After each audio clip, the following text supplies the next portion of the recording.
All right. Good afternoon to those of us on the East Coast. Good morning to those internationally. Good evening to other friends joining us.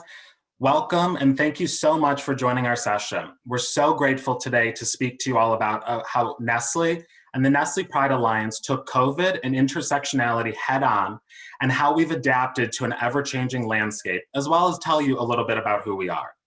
Before we get started, let's all use the Zoom chat box to interact today. We want to hear from you. So to start out, we're a little over halfway through Out and Equal 2020, albeit a very different experience than years prior. We want to know from you what's one key takeaway you've learned from a session or a plenary to go back to your ERGs, BRGs, companies, communities, and adapt. As we go through our presentation, at the end of each section, we'll take a glance at the Q&As and see if there are any questions related to that section and answer those on the spot, and then we'll open it up to Q&A at the end. So if you have a question throughout, don't hesitate to jump in, and we'll be monitoring the Q&A chat box as we go through.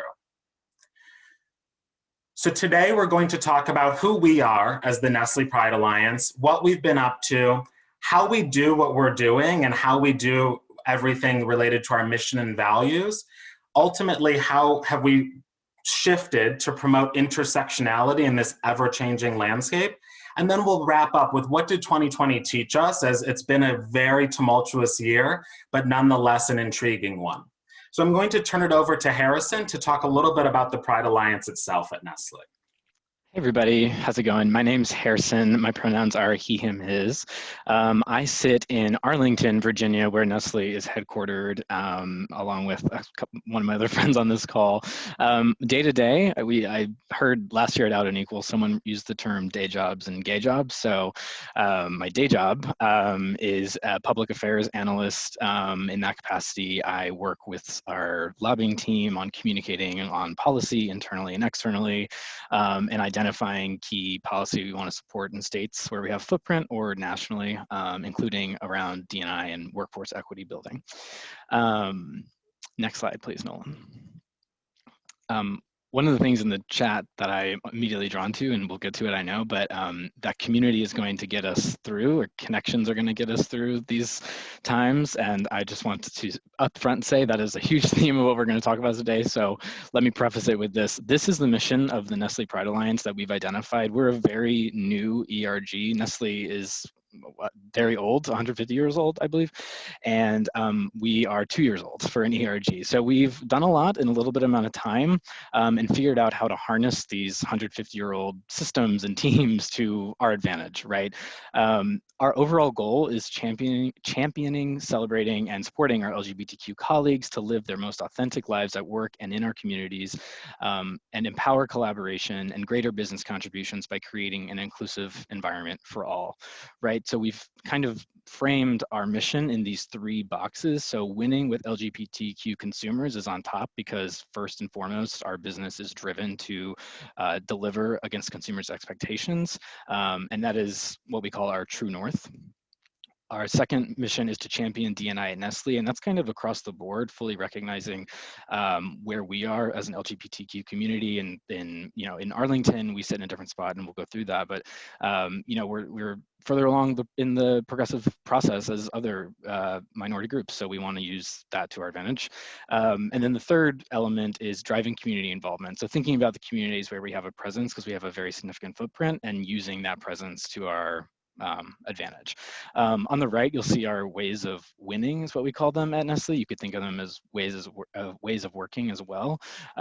Those are rooted in speed, agility, collaboration, and you'll see courage is in bold. That's kind of what we've identified as our key area, because a lot of what it takes to, I think, be an ERG, but be a new and fresh ERG is kind of having the courage to say, we want to do this, and recognizing no one in the room is necessarily going to stop you, but no one in the room is also going to tell you what to do. So it's having the courage to just step up and do it. And, if someone has a problem with it, we can talk about it later, but kind of just breaking through those barriers.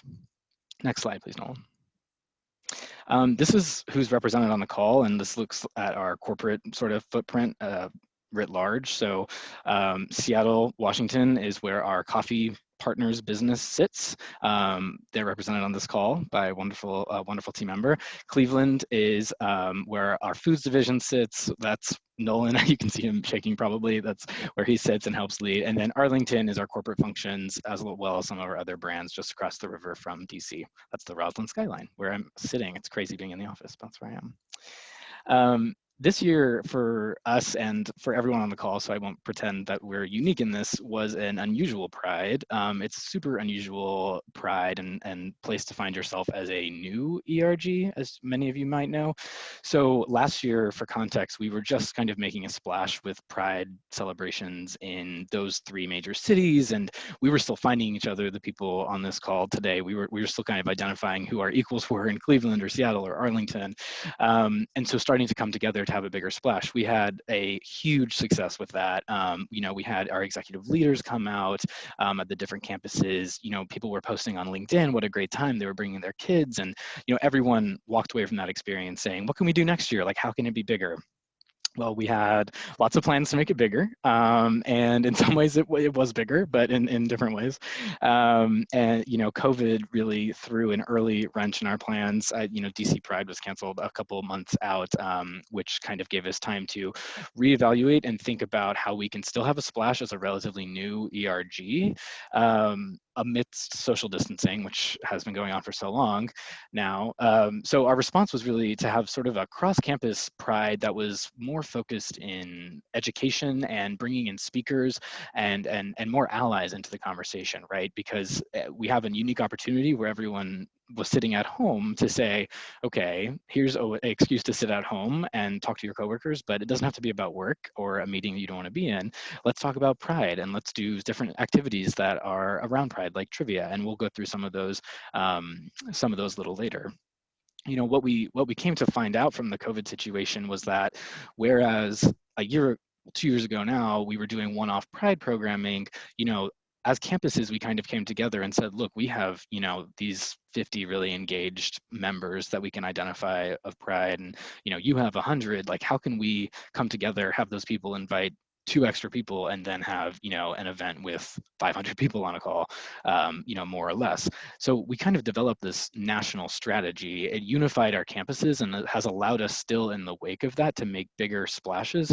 So that's not going backwards, right? So COVID has kind of enabled us to do that in a way.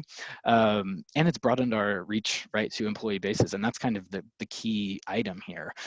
We're still kind of working out how to engage those field and remote employees, but when everyone's remote, you find those remote employees more, right? Because word gets out in different ways through digital mechanisms and whatnot. So that was an interesting unlock for us. I would definitely be remiss if we didn't mention, of course, the summer of Black Lives Matter and the social unrest that we saw in the wake of the George Floyd murder, which was, a week and a couple of days right out from June 1st. Part of planning virtually involved a lot of recording videos and having a huge rollout and making a big splash, messages from our executive sponsors. And we acted really quickly to sort of say, this feels wrong and just inappropriate for sort of what we're going for. And if you remember our mission statement, it was to spread D&I across the board. It wasn't just for LGBTQ issues. So we really quickly sort of decided without any pushback, I know, amongst the people on this call that, we needed to scale back the first 2 weeks of June and make room for our friends at the Nestlé Black Employee Association who really needed the energy and attention from allies that would otherwise be paying attention to Pride, right? So we reached out to them early and said, please let us know like what we can do to help, but we want to ease off the gas. We didn't stop there. And I think one of the most successful things we did was we were the first, I would say, business entity even before our leaders to post in our internal channels, that Black Lives Matter, and this is why we're doing this. It put us in an interesting position in that I think our leaders were still kind of scrambling to understand, like what the sentiment was internally, but in us talking to our members, we understood, right? And honestly, just being on the internet, understood that this was, a different sort of time, and it warranted a different response, right?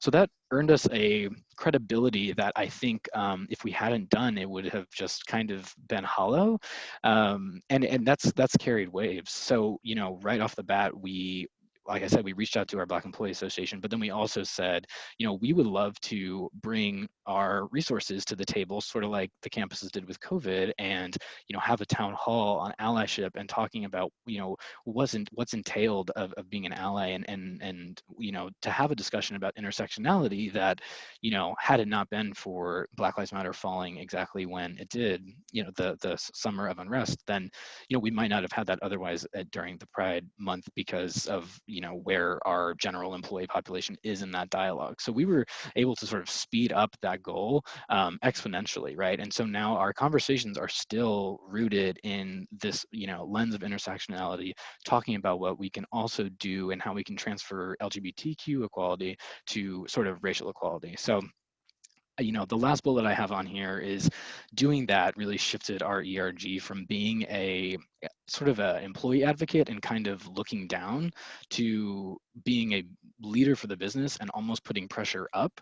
And I think that's still having ripple effects. It gives us credibility. I know some people on this call can tell you that leaders have reached out to us and asked us for help informing some messaging and some of the softer touch points they have with their like division town halls, and it's paid dividends. And we're not going back, right? Like that's the best part about the whole thing is we've leaned into it, we've set the precedent, and it'll stay for prides to come. So I know I've taken up a lot of time. There's big subjects on this slide, but I would love to turn it over and or field any questions if there were any good ones. Yeah, I'm not seeing any questions, Harrison, but there is definitely resonance. I want to back up a little bit. I think there's a lot of good ideas that people have gathered throughout the conference so far. And I think some of what we're talking about in today's conversation is going to reflect a lot of those. Mm-hmm. And then we have a couple of comments about how there are other ERGs as well who've had to readjust their approach based on COVID and BLM.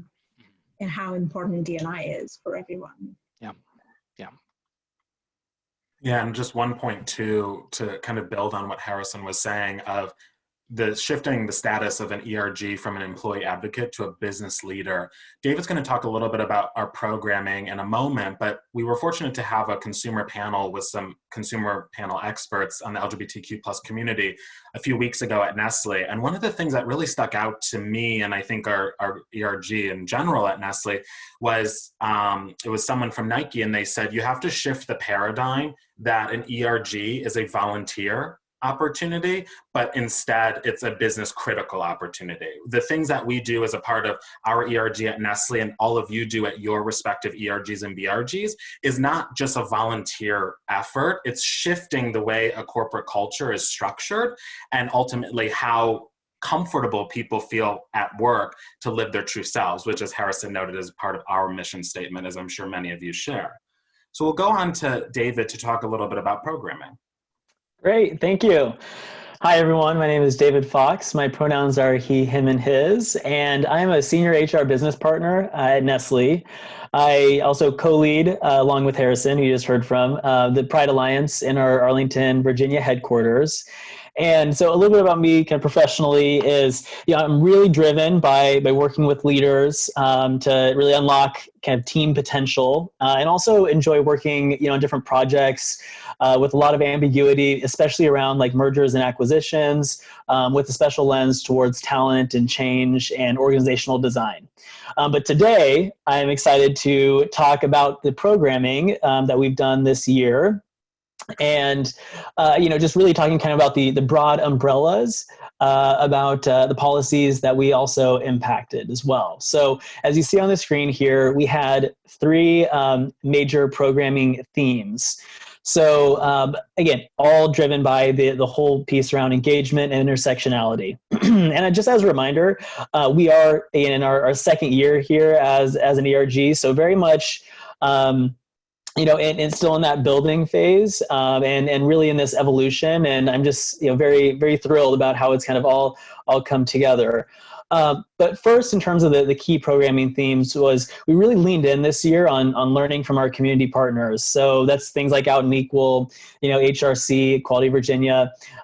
Really, that's all about taking that external lens and inviting in these amazing organizations, that are in this world day to day, that can really bring kind of the latest and greatest relevant content. So it wasn't just completely on us as leads or on the internal team to come up with the programming, which I think is really key. Second, coming together while apart. I mean, I think it's a pretty big theme this year, and it's all about driving that cohesion while being socially distanced with the craziness that is 2020. And there have been some purely fun social activities like the trivia, but then other areas where we engaged in virtual community efforts through different donations and giving a voice and really kind of highlighting some of the different volunteer groups that we like to work with. And then lastly, of course, it comes down to showing our pride. So, really, really important to fly that inclusive pride flag on our campuses, driving the campaign around pronouns in our email signatures, and then just also driving that those authentic stories in our external social media, which gives voice to our employees and the people we work with. All right, so on the next slide, just to highlight some of the programming, that I think we really increased awareness and allyship here. So I've heard, of course, in some of the different sessions that I've attended throughout Equal, there's a few different thoughts on the exhaustive Zoom meetings, as a way to build that culture. But I really think that kind of where we are and what we're trying to accomplish across the different campuses and breaking down those silos that we sometimes default to, it actually really worked for us. And a lot of our engagements, of course, being socially distanced, were virtual and on things like Zoom. But for us, it didn't really take away from what we were trying to build with that cohesion as a group. But what you're seeing on the slide here, first, really want to point out as an example, Equality Virginia, but some of the other groups that we partner with, like the Sustainable Food Policy Alliance, and in working with organizations and kind of putting our name behind some of the big things that they support as well, things like the Virginia Values Act, which recently passed, and the Equality Act. I think we really see that as a way that we're able to spread the good things that we're able to do, across and outside of just our campuses. So, we have employees everywhere, and really using our voice and, cutting through any kind of red tape that we can to get Nestlé's name behind, the really important things that we have to support, whether it be legislation or some of these other pieces, is just something that has really resonated with our employees, including our allies, and something that I really think earned us a spot at the table of just that visibility piece, both as Nestlé and as an ERG. So I think that was a key part of our programming and a key part of, when we signed on to some of these different things, we made sure to also bring in those community partners and that they could highlight, the importance of what they're driving towards. And so, again, we give that visibility. Secondly, looking at what you see here on the slide, the Spill the Tea webinar series. So that was a really important part around just really driving that like business acumen and driving that understanding of the LGBTQ consumer. Which it really resonates, of course, with a lot of our employees. And that we kind of came to that by surveying our Pride Alliance members. And it really came out loud and clear that really creates some of that relevance for the audience to bring in, the facts around the consumer and some of those case studies. And so we brought in some different companies that, do this to a really high degree and also want to learn from their journey as well. And so, I think that was a key part of our programming that just truly resonated with our group, and it really brings both the facts and then the kind of the outcome of how groups use their understanding of the LGBTQ consumer. And, I think that was a big part that really resonated. So moving on to the next slide here, more on our programming. We had a lot of different discussions really around, relating to the use of pronouns, the significance of the Title VII ruling, really how we engage community and allies which we know is important for our growth as well. And the piece there on the modernizing the language around the benefits. So this doesn't necessarily fit like traditional programming, but I wanted to highlight this in this section because one thing that we did is we have had some pretty top tier benefits, especially in the transgender space, but unfortunately our language just didn't really match that. And in fact, it was referenced in our materials as treatment for gender identity disorder. And when Pride Alliance members saw that, that was something that was really striking and was something that we did not want to have stand. And so we really, really quickly worked with our benefits group to modernize the language and to ensure that, nothing is stated as a disorder there.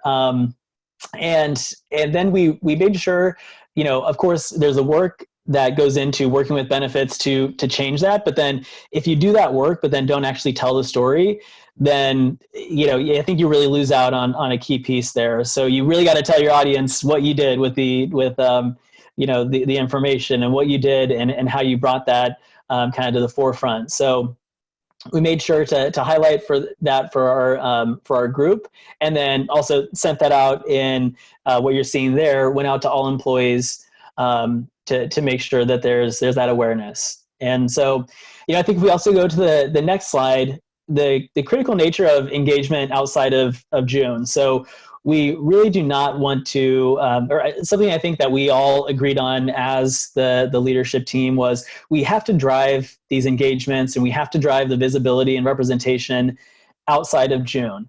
And, it's really important for, as Nolan mentioned earlier, just a couple of weeks ago, we had our consumer panel where we brought in those key speakers. And that was actually one of our biggest events of the year. And we had spent a lot of time hyping that up, throughout the year. And I think it's just important, as you'll see kind of on that graph on the right, across the summer months, based on our programming and based on our communication that we went out with, we really did drive a lot of engagement that we measure through Workplace, by Facebook, which is where we kind of drive some of that conversation. And, it's just so important that, and we heard that loud and clear from all of our members, that we need to really elevate the conversation. And we found really key ways to do that outside of June. And that's going to be something that we continue to move forward with. And so if we look at the last slide here, thinking about the key takeaways. So clearly around the driving engagement, as I just mentioned, this cannot be just a June thing. You can't start and stop the conversation just in that 1 month. And that's going to be key to, of course, talking about that with employees and with leadership, but then also, externally connecting. And then, driving that broader audience engagement. So for us in our kind of journey, that was, the all virtual programming actually did work really well. And we were able to come together as one Nestlé, more than we have previously. And then that's also aided by the courageous discussion. So making sure that we're not shying away from any topics or, making sure that we're really kind of hitting everything head on and making sure that we're finding that relevance within the community. And I think that, again, also kind of shows the growth in the interest in our group for this previous year. And then really what didn't work. So to be honest, there is red tape in working internally on some of these process changes. So, when we saw the benefits piece and we saw that language, sometimes the whole machine of running everything through the massive company can take a little bit of time. And so, we've really identified, I think as a leadership team, those key areas and those key people that we need to engage so that we can continue to drive speed when it comes to some of these changes that we like to see, but then also having that courage to make the changes that we can kind of ourselves when possible. And then lastly, kind of what didn't work is trying to run too many events by committee. I think there's a lot of events that if they're really big and cut cross campus, I think it is very helpful to have your representatives to make sure that, of course, there's a generic presentation that would make a lot of sense across, but that each campus has some representation, or remote folks have some representation there to make sure that really speaks to that audience. But I think it's really making sure that every person that is a part of putting on some of these events have a real point and purpose, and can really kind of add that specific piece without trying to run everything through a large committee. So those are my key pieces. Are there any questions that I can answer? Yeah, there's actually plenty of engagement and a few questions. The two questions that I'm seeing here, they're things that we've all talked about. The first one is, do we look for opportunities for product campaigns for Pride Month, LTOs, special varieties, commercials? Yeah, so it sounds like they're jumping ahead to the next section already. That's right, and it's so good. That's such a good intro. Maybe we should have started with that one. Oh, sure, Nolan, sure. The second question, I think this may be one to answer here, if we're okay with it, is what do we do to include manufacturing members, people in the factories and distribution centers who work on the floor and on different shifts? Yeah, so I'll take a stab at that, but then of course I want to open it up to the rest of the panelists here. But I think one key piece of engagement across many sites and across the different shifts, I think we're two-pronged approach. First, when we when we send out swag that we have for maybe like Pride Month T-shirts, some of the different branded things that we do, made sure that we also sent some of those to those key factory sites, and there was definitely interest there, and we got that interest really early on. We knew we wanted to engage, so I think that was an important part, so that everyone really feels engaged in that way. And then also just from my vantage point as a business partner, HR business partner, I pulled the HR business partners from across those different sites together and gave them a early look at some of the different programming and the key things that we're trying to accomplish throughout the year as a Pride Alliance, and really leverage the HR business partners there as allies in this journey that we're on. And so making sure that they had the right language, that they felt that they could really speak to it, and that there was that line of communication, which I think is really important. Anything else to add from the rest of the panelists there? No, one thing I would mention, because I also saw someone asked if we fly the Pride flag year round, or if companies do, and I can also tie these two questions together for Nestlé. Mm-hmm. One of the things that has been super effective in engaging our manufacturing sites and employees there is distributing these. I have one on my badge. These Nestlé's Got Pride badges on. Harrison, you've gone on mute. I don't know how that happened. Okay, sorry. I don't know what you got, but I have a Nestlé's Got Pride badge in case you missed that part. And it has been in a very successful way, shockingly, and the most simple thing ever, because, it's not very expensive or a big lift, but, we sort of shipped them to, I think what we did was we posted right in our internal channel workplace and said, hey, we have these, let us know if your campuses would like some. This is how I really got to know Ash when she asked for about, I think 1,800 of them or something, but but then we started getting them from our manufacturing facilities, and those people started, posting them on our workplace channels, and they would, put them in the conference rooms and let people have them, have them as they came through the day. So that was a super sort of effective way to, one, engage our remote and also just manufacturing site employees, and then also to fly the Pride flag year round. One piece of feedback we get a lot for the from the recruiting team is when people used to come and interview in the building, they would always be struck by the fact that most people had a Nestlé's Got Pride badge on the backside of their regular badge. So I know someone asked one more time to see it, but that's it. So it doubles as a regular badge. That's me, and it's just an awesome little way to show your pride. So just a cute pointer. little trinkets are usually a ton of traction on that. It really is. I'm going to say Coffee Partners, which is the division that I represent, we're a newer addition to Nestlé, and working with Harrison to get those badges and having our leaders just add them. It's such a low lift for like the president of a division to tack this onto their badge, and seeing that on stage when they are in town halls or doing company-wide presentations, that really has gone a long way. So totally, there's a ton of engagement on similar badges at Cisco, rainbow lanyards, which, yes, that's the other thing we've considered. And another quick question before we move on to the next section. How do we deal with time zone differences? Yeah, I can take a stab at that one. So from a time zone perspective, like Ash mentioned, she is in Seattle. I'm in Cleveland. Harrison and David are in Arlington, Virginia. So one of the things we do is try to put things in the afternoon. So if we're having an event that's virtual across multiple campuses, it's not going to start before 1 o'clock. Because whether it's a virtual webinar series, a virtual happy hour, whatever it may be, we want to make sure that all of our partners can participate and someone's not waking up at 6 a.m. to have a coffee chat with the Nestlé Pride Alliance. We do really strive to make sure that across the campuses, we have the opportunity for anyone to join. And on the reverse note, if Ash is leading something out of Seattle, she's not putting it at 4 o'clock in Seattle time and expecting the rest of Nestlé to join, at 7 o'clock our time. So we're very conscientious to make sure that we can have the maximum amount of engagement and participation possible. Perfect.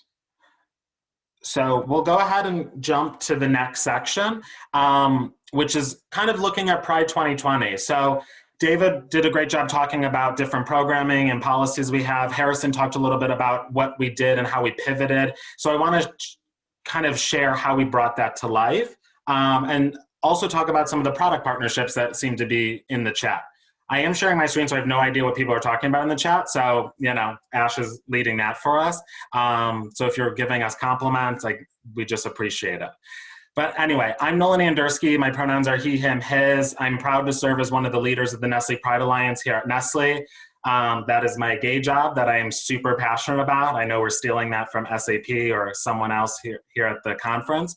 My day job is working in marketing innovation at Nestlé. That's just a fancy way for saying I work on products that will be launching next year. I work in the modern health marketing space and product space. I can't talk about the products I'm working on in case there are other CPG friends here, but it is healthier, better for you types of frozen foods. I've been at Nestlé for 4.5 years. And like I said, I sit in the Cleveland campus and super proud of Cleveland and where we are as a city, in the LGBT space as well. So shout out to any other Midwesterners. So looking at how we showed our pride, mainly on the Cleveland campus, as everyone across the nation experienced prides being canceled left and right, Cleveland was really holding on to having some type of event. We're a newer city in terms of being out and proud of who we are, and our LGBT center, we had a brand new one built 2 years ago, and we have phenomenal programming that we partner with them on. So they had pushed it back to September, and then ultimately due to COVID, made it a virtual Pride event and actually a socially distanced car parade. So albeit you see a picture of Pride 2019, that is not 2020, we are very responsible when it comes to COVID reactions and not engaging in non-socially distanced events, just as a caveat for Nestlé, and we have HR on the line with us too. So just calling that out. But one of the things we did and we're so proud to do in Cleveland was participate in the car parade. We had employees out in the neighborhoods that the parade was going through with signs showing support of the community, and we were able to be a gold level sponsor of Pride in the CLE, which again, we're so thankful to do, even though we couldn't participate in our traditional format. The money goes to so many amazing programming in Northeast Ohio, and Nestlé, we're just proud to be a part of that. I know the question of like, do we fly our pride flags? And as you see, the transgender flag of visibility up there. This is a snapshot outside of our Cleveland campus. So one of the things that a lot of people ask us is, why don't you fly the pride flag all year round? Where our locations are, they are in Cleveland at least, they are considered advertising. So we actually submit for a permit about 6 months in advance to be able to put the pride flag up. If you're in the Cleveland area and you want to drive past Nestlé this weekend, you'll see it up for National Coming Out Day, which is on Sunday. So we do permit all of those out as well. The other thing that's just intriguing is that of our corporate offices, the Cleveland campus is actually the only campus that Nestlé owns the property outright. So we have the ability, as not lessees of a building, to promote pride in any way, shape, or form that we want to. Whereas unfortunately, some of our other buildings that we don't own have other tenants, and it would have to be a collective effort on those tenants, which it should be, and we're advocating for that as a campus, as a Pride Alliance itself. But these are just such simple ways to show our pride in the areas we serve. In Cleveland, we're right on a main road and next to a highway, and you can see those pride flags flying across our campuses and our campus buildings, and it warms your heart as you pull up, when we used to pull up to an office space, to see those there, and we're so proud to be able to do that. So the way we looked at, and I kind of talked about how we shifted pride, we participate in 3 large city prides across the nation, Pride in the CLE, the Capitol Pride Parade, and Seattle Pride. And so one of the things that we have at Nestlé is an internal creative agency, and we worked with them to come up with these amazing ideas on how do we bring pride to life. And one of the things that is always striking and so well received by our business leaders is they love to get Nestlé out and about and out there, but Nestlé represents 25 plus major brands that you can buy in your grocery stores today. And we want to work on ways to get those brands out there as well. So we've designed pride logos for our different brands to get out there. And to say that we are excited for 2021 is an understatement, because we have so many fabulous ideas from 2020 that we're going to be able to take into 2021. As David noted, we were still able to create a really fun environment for our employees. And if anything, what was really nice is it actually brought our campuses together, because we sit in 3 different campuses. And it's not that the Seattle campus has 20 people and Cleveland has, 200. We have thousands of people in each campus that we oftentimes would operate as different campuses with very few events across the 3 campuses. Because of COVID, if you're going to take one positive thing out of a global pandemic, it's actually brought our Pride Alliance closer together to have a more unified approach that we're excited to take into 2021. So I know some people were asking about brand activations and what do we do to further our brand partnerships in the workplace. So many people don't know, but Sweet Earth Foods is actually a Nestlé-owned brand. We acquired them about 2.5–3 years ago, and they are part of the Nestlé Foods division in our portfolio of brands. One of the things we know about Sweet Earth is they over-index with the LGBTQ plus community. It's a health space brand, and their consumer base often identifies with the LGBTQ plus community or as an ally base.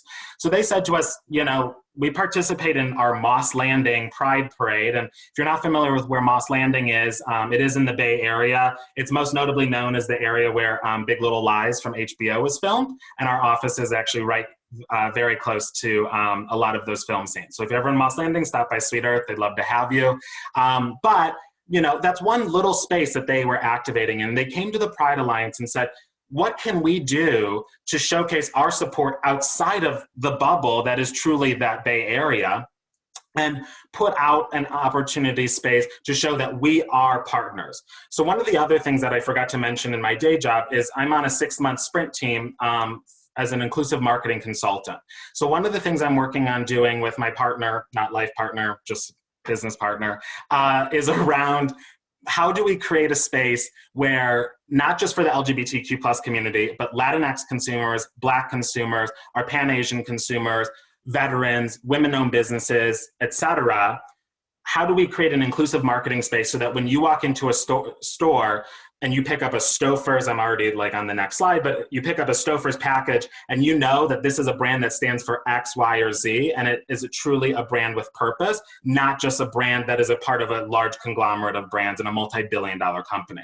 So one of the things we do with Sweet Earth is say, we found a very natural partnership for them with PFLAG, which are, if you're not familiar, it's a family organization, an absolutely amazing nonprofit, to partner with them and create a social media campaign for Pride Month in which users would share an image of them and the Sweet Earth product, and for every image shared, we would make a donation to PFLAG. What's really amazing about that is it's starting to build that brand awareness. The one thing we don't want to do as a brand, and one of the pillars of our ERG, is partnering with brands to make sure they're not rainbow washing. Sweet Earth could easily change their logo during June, that so many brands do, but what is behind it? And we know, as Out and Equal attendees and advocates for our space, you don't want to be doing that, and you never want to be the brand that does that. So Stouffer's is another brand in the Nestlé portfolio. It's one of our very, very primary brands that we've had in our portfolio for decades. Stouffer's actually started in Cleveland, Ohio by the Stauffer family. Just a fun fact for you. But anyway, Stouffer's being a multi-billion-dollar brand, their main consumer is families. And actually, another fun fact, Stouffer's over-indexes with single white men over the age of 50. I don't know what that demographic looks like. I'm not anywhere near 50, thankfully. No, I'm just kidding. But I'm not. So it is one of those things that, you know, that specific consumer is probably not a member of the LGBTQ plus community. Families in middle America, also not members of the LGBTQ plus community. However, we worked with Stouffer's to know that Gen Z is the next largest buying group that is coming up. More than half of slightly less than half of Gen Zers identify as somewhere in the LGBTQI space. And so that consumer base, so their parents are buying Stouffer's, their grandparents are buying Stouffer's, their aunts and uncles and cousins are buying Stouffer's. So how do we start to create a natural family organization and connection point? So then Stouffer's isn't rainbow washing when they next year come out and say, we're going to donate to the Trevor Project. Using that as an example, if anyone from the Trevor Project is on, we're not actually making a donation from Stouffer's, would love to, but just as an example space, and you start to build that validity.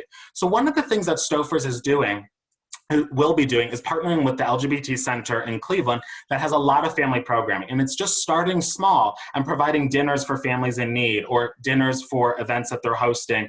They have a queer youth program, everything of that nature. So again, it's starting to build that brand partnership very slowly. So then all of a sudden, 2, 3, 4 years from now, people can look at Stouffer's and say they are an ally of the LGBTQ plus community, and here is why. And it's because we have a track record of doing different things in that community space. Tivana, so Ash, who represents our Nestle coffee partners, a few years ago, Starbucks, all of Starbucks' products that you can buy in your stores became a part of the Nestle family, Tivana teas and coffees being a part of that family.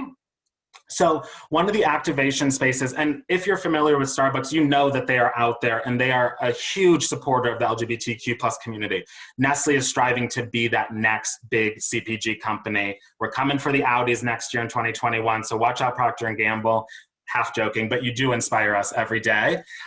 So the Family Equity Council is an organization focused on advocacy work for the LGBTQ plus community. Every year, they hold a family week in Provincetown, Massachusetts. And for our international friends on the call today, Provincetown or P-Town is a huge gay community, and they have an amazing Pride event and huge supporters of not only LGBTQ plus members, but allies and their families. And they do that in partnership every year with Johnson & Johnson. Due to COVID-19, those plans were scrapped, and the in-person gathering was postponed to 2021. However, they replaced it with a Care with Pride virtual initiative that involved putting together care packages to send to 500 plus families who would have been at that family week. And in the bottom center of that very colorful, vibrant photo, you see a Tivana canister that was able to be a part of that. So again, this is a way that we're starting to put ourselves out there and be a member of the LGBTQ plus community. Nestle as a whole, internally, fabulous. Externally, we talk about what we're doing in the community space, and we have a Nestlé Pride version of our logo, which you saw at the beginning of our presentation. And it's everything of that nature that we're kind of working towards that space. So what we're also working on is a lot of our brands are launching merch stores. So you see that on the left side there. You know, people want to buy in a very strange way a DiGiorno sweatshirt. I have one just because I work at Nestle. I don't know if I would buy one, but we have a large amount of people that want to buy that. Brands are hitting up on that, and they're launching these Pride stores. And that's another way that we are going in and working with different brands to showcase this is a way that we're involving ourselves with the Pride community and the LGBTQ plus community. And so from those merch stores that we're launching for those individual brands, we'll have Pride-specific items where it makes sense, of course, and proceeds of those items will go back to organizations that the brand has a partnership with or deems a LGBTQ plus organization to, again, start building that brand partnership.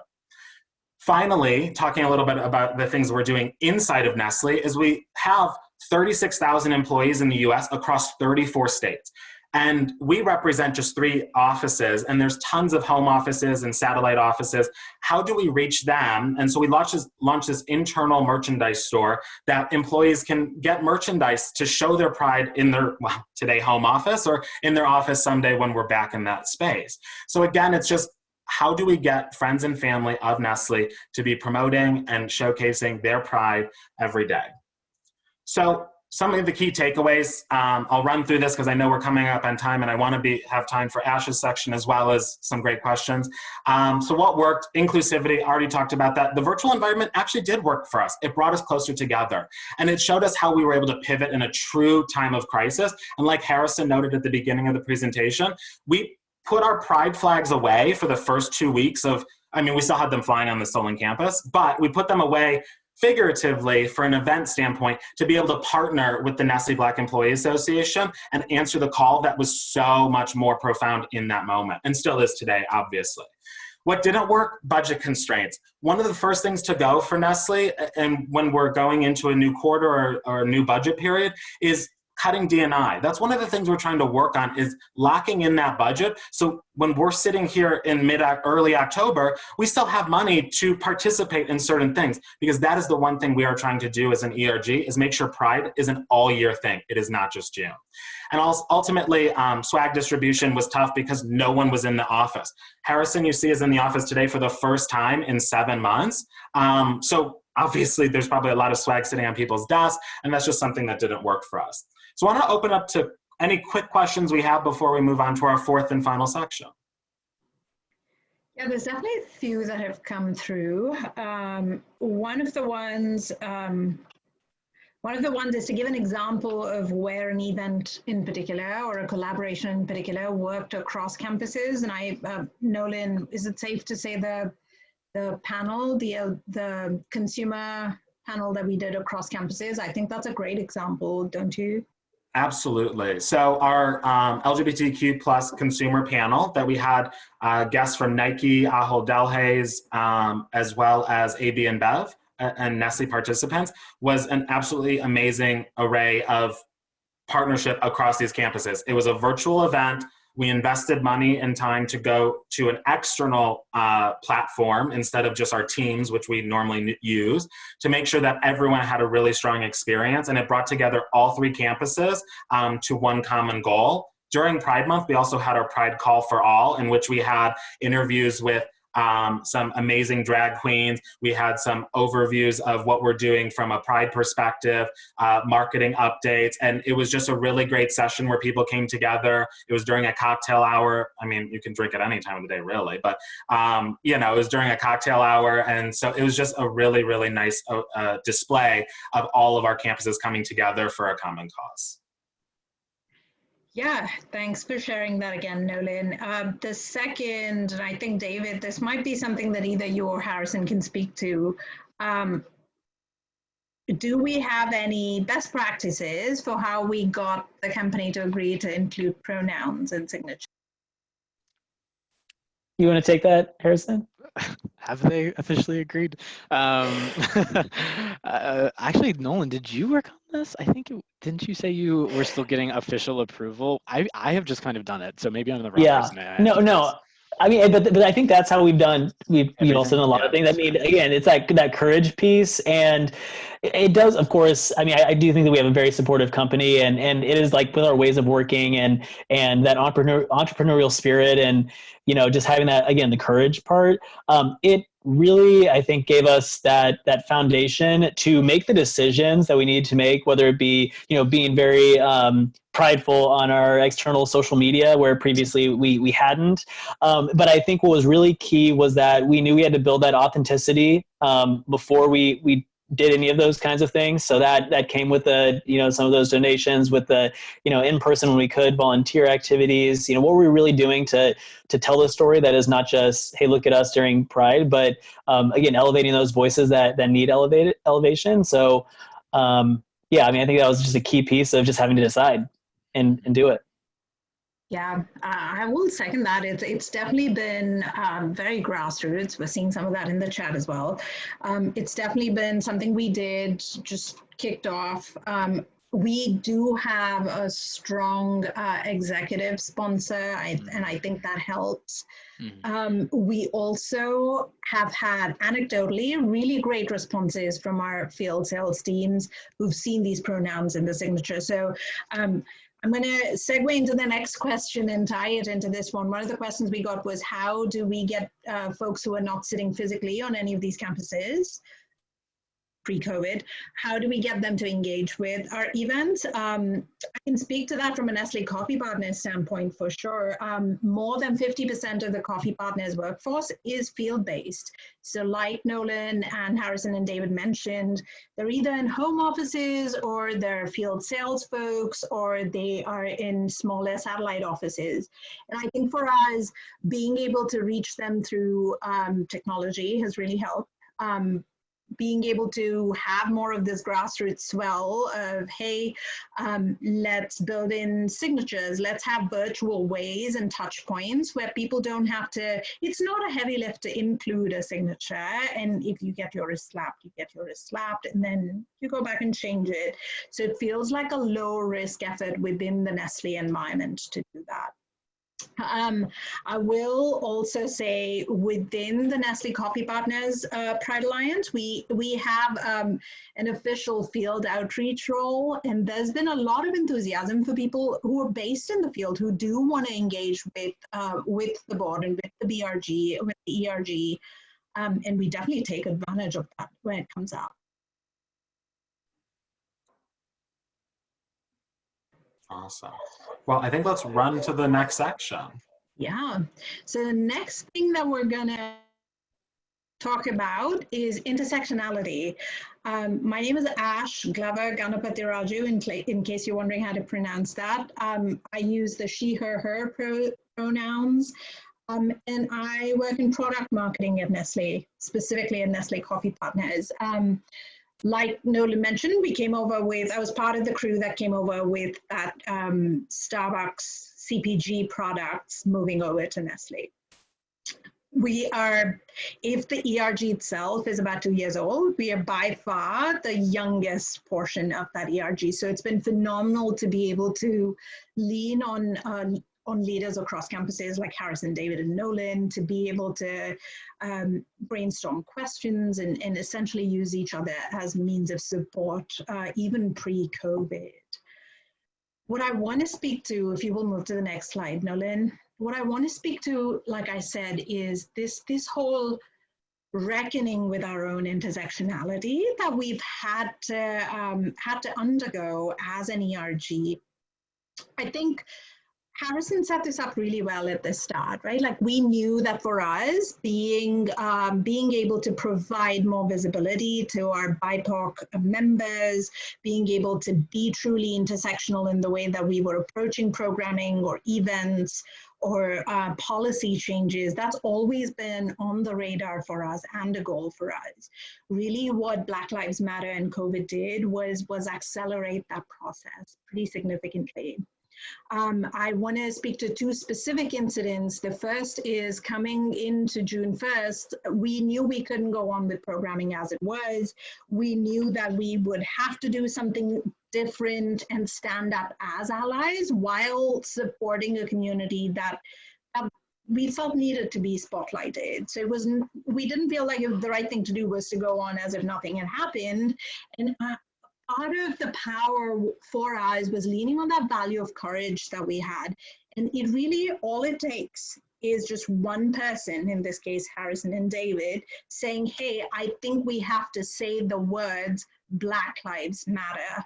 Knowing that we are an ERG with a strong sponsor, there's definitely, we have tailwinds in our favor, but it's hard sometimes when you're in a big company to come to a consensus as an organization or to wait for leaders to hand that statement down. And I think that's where we are incredibly proud of the work that we're doing as an ERG, because that's being able to put out a statement that says, hey, silence is not okay and Black lives really matter, and we are going to stand and spotlight our Black Employee Association.